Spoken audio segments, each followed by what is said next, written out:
Hello everyone, welcome to C plus plus course on code mode. आज की इस class में हम एक नया चैप्टर स्टार्ट करने वाले हैं जिसका नाम है यूजर डिफाइंड फंक्शन। तो सबसे पहले देखते हैं फंक्शन होता क्या है। एक फंक्शन का उपयोग किसी भी स्पेशल काम को करने के लिए किया जाता है। अब इससे पहले हमने बहुत सारे फंक्शन पढ़े हैं, जैसे हमने अपनी स्ट्रिंग के अंदर पढ़ा था सब स्ट्रिंग वाला फंक्शन, उसके अंदर हमने टू स्ट्रिंग फंक्शन भी पढ़ा था। तो वे सारे फंक्शन थे और उनका एक स्पेशल काम था। बट जो वे फंक्शन थे वे थे हमारे प्री डिफाइंड फंक्शन, जो हमारी लैंग्वेज के अंदर पहले से ही डिफाइंड थे। बट आज की इस क्लास में हम पढ़ने वाले हैं यूजर डिफाइंड फंक्शन के बारे में। अब यूजर डिफाइंड फंक्शन वे फंक्शन होते हैं जिनको यूजर खुद डिफाइन करता है। जैसे अगर मेरे को एक प्रोग्राम बनाना है जिसमें मेरे को सम निकालना है दो नंबर्स का, तो मैं एक ऐसा फंक्शन बना सकता हूँ जो मेरे को दो नंबर का सम ला के देगा। तो यहाँ पे जो मेरा काम है वो है मेरे को दो नंबर का सम निकालना है, तो हम इसको एक यूजर डिफाइंड फंक्शन बना सकते हैं। इसी तरह अगर हमें और कुछ काम करना है तो हम उसके लिए भी अपना एक फंक्शन डिफाइन कर सकते हैं। तो आज की इस क्लास में देखते हैं फंक्शन हमारा किस तरह काम करता है। तो सबसे पहले अपने कोड से स्टार्ट करते हैं। हमारे पास यहाँ पे सबसे पहले हेडर फाइल्स हैं, उसके बाद है हमारा नेम स्पेस, उसके बाद है हमारा मेन फंक्शन। उसके बाद हमने स्ट्रिंग डिक्लेयर की है 3, जिसमें हमारे पास है friend1, friend2, friend3। इनके अंदर हम अपने फ्रेंड का नाम स्टोर कराएंगे। उसके बाद है हमारे पास गेट लाइन फंक्शन। अब जो हमारा गेट लाइन फंक्शन है ना, ये हमारा यूजर डिफाइंड फंक्शन नहीं है, हमने इसका यहाँ पे उपयोग किया है बस। ये हमारा प्री डिफाइंड फंक्शन है, या हम इसको लाइब्रेरी फंक्शन भी बोल सकते हैं। ये प्री डिफाइंड इसलिए है क्योंकि ये पहले से हमारी हेडर फाइल के अंदर डिफाइन है। हमारे पास जो हेडर फाइल है इसके अंदर हमारे पास एक गेट लाइन फंक्शन है। उसके बाद हमने अपना सीन लगाया और friend1 को इनपुट में ले लिया। उसके बाद हमने लिखा सी आउट वेलकम और उसके बाद अपने फ्रेंड का नाम दिया। तो हम जैसे ही अपने फ्रेंड का नाम देते हैं उसके बाद हम लिखते हैं उसके सामने वेलकम।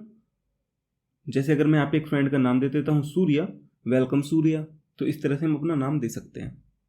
उसके बाद मैं वापस से यही काम कर रहा हूँ, वापस से इनपुट ले रहा हूँ एक, और मैं फिर उसका वापस से स्वागत कर रहा हूँ। उसके बाद मैं वापस अपने तीसरे फ्रेंड है जो मेरा फ्रेंड 3 है उसके साथ भी ऐसा ही कर रहा हूँ और उसका भी फिर स्वागत कर रहा हूँ। तो मैं ऐसा करता हूँ, यहाँ पे इनपुट में हमें अपना friend1 देना है, friend2 देना है, friend3 देना है। तो जब हम इस प्रोग्राम का इनपुट देंगे तो हम इस इनपुट फील्ड के अंदर अपने सारे के सारे इनपुट स्टार्टिंग में ही दे देंगे और उसके बाद अपने प्रोग्राम को रन कराएंगे।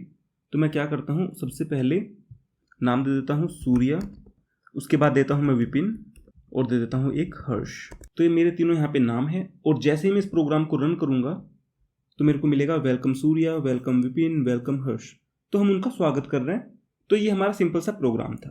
तो हम इस प्रोग्राम में एक चीज़ नोट कर सकते हैं, हम अपने फ्रेंड का नाम दे रहे हैं और उसके बाद उसको ग्रीट कर रहे हैं।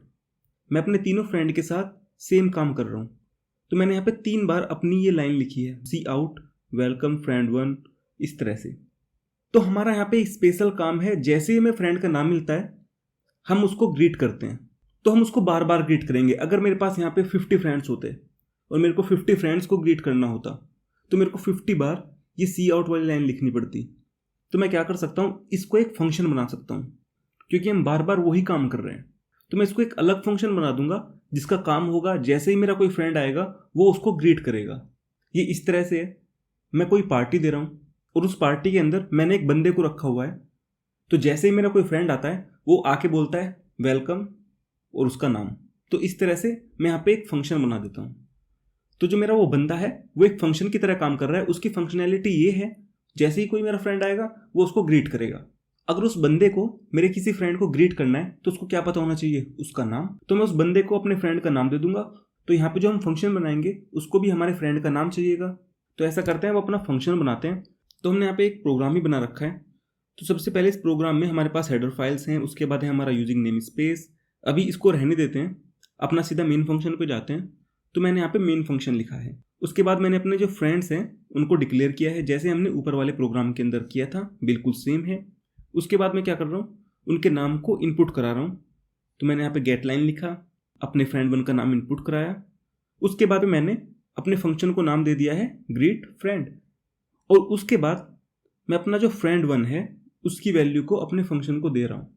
friend1 के अंदर मेरे फ्रेंड का नाम होगा, तो मेरा जो ग्रीट फ्रेंड है, जो मेरा फंक्शन है, उसको मेरे फ्रेंड का नाम पता लग जाएगा और वो फिर उसको ग्रीट करा पाएगा।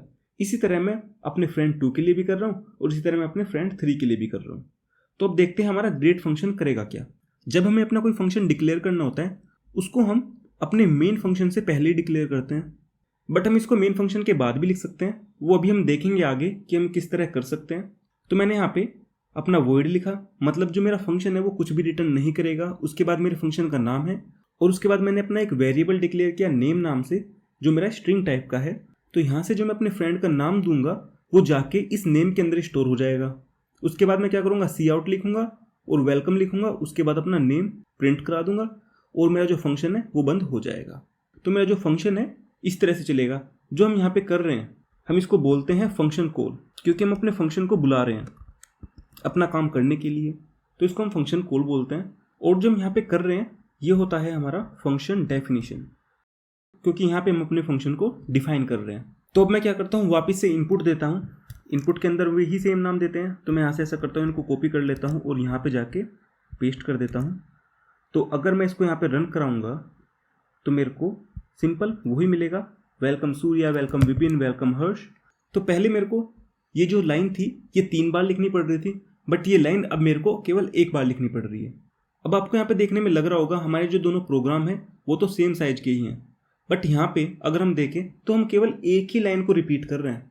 बट हमारे पास ऐसे ही प्रोग्राम हो सकते हैं जिसके अंदर हम बहुत सारी लाइन को रिपीट करेंगे। तो उस केस में हम अपना एक फंक्शन बना सकते हैं जिससे हमारा जो प्रोग्राम है वो क्लीन लगेगा।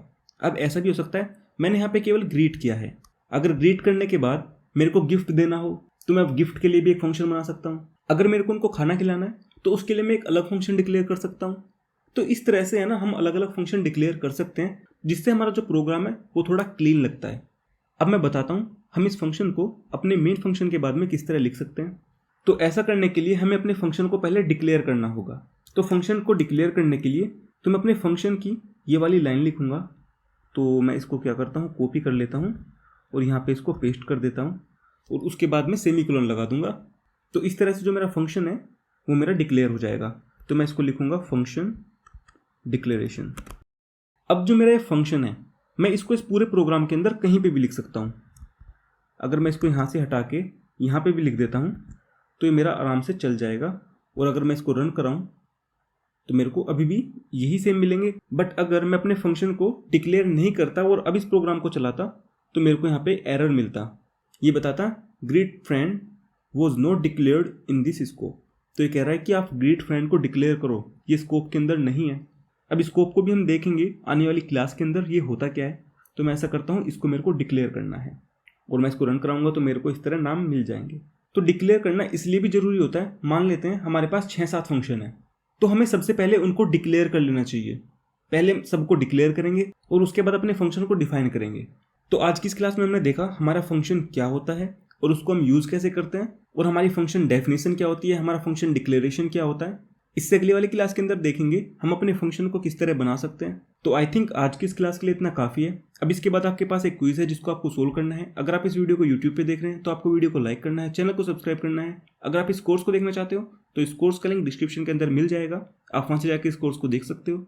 तो मिलते हैं अगली क्लास के अंदर, तब तक के लिए thank you and bye bye.